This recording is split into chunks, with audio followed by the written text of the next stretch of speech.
2 ദിവസത്തെ night shift കഴിഞ്ഞാൽ പിന്നെ അടുപ്പിച്ച് കിട്ടുന്ന 2 ഓഫുണ്ട്. ഒരു റെസ്റ്റും ഒരു ഓഫും. ശരിക്കും ഓഫെന്ന് പറയാൻ പറ്റുമോയെന്ന് ചോദിച്ചാൽ എനിക്കറിയത്തില്ല. കാരണം ആ 2 ഡേ കണ്ടിന്യൂസ് നൈറ്റ് ഷിഫ്റ്റ് കഴിഞ്ഞാൽ പിന്നെ ഈ ഫസ്റ്റ് ഓഫ് ഉണ്ടല്ലോ, അന്നത്തെ ദിവസം ശരിക്കും ടയേർഡായിരിക്കും. എന്നാലും ചില ദിവസങ്ങളിൽ കുറച്ച് ആക്റ്റീവായിട്ട് നിന്ന് കഴിഞ്ഞാൽ പിന്നെ ഞാൻ വിചാരിക്കും സെക്കൻഡ് ഓഫ് വലിയ ശോകം ഇല്ലാണ്ട് പോവും. സെക്കൻഡ് ഓഫ് ശോകം എന്ന് പറയാനുള്ള കാരണം എന്താണെന്നറിയാമോ? കാരണം പിറ്റേ ദിവസം വീണ്ടും മോർണിംഗ് ഡ്യൂട്ടി രാവിലെ എണീറ്റ് പോകണ്ടേ, അതുകൊണ്ട്. അങ്ങനെ ഇന്ന് രാവിലെ ആ പൊരിഞ്ഞ വെയിലത്ത് ബസ് സ്റ്റോപ്പിൽ നിന്ന് വീട് വരെ നടക്കാൻ കുറച്ച് ദൂരമുണ്ട്.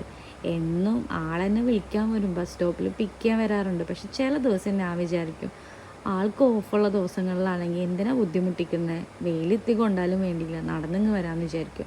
വെയിലുള്ളുന്ന മാത്രമാണോ, എന്തോ ഒരു കനത്ത ചൂടാണ് ഇവിടെ.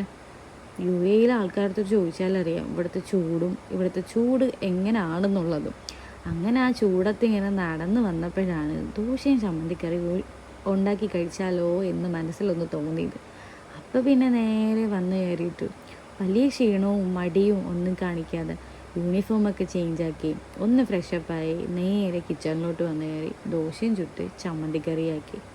എന്താ ഒരു ആശ്വാസം, എന്താ ഒരു സമാധാനം. എൻ്റെ മുഖം കണ്ടാൽ അറിഞ്ഞൂടെ, ഒരു സാറ്റിസ്ഫാക്ഷൻ ഫീലുണ്ട്.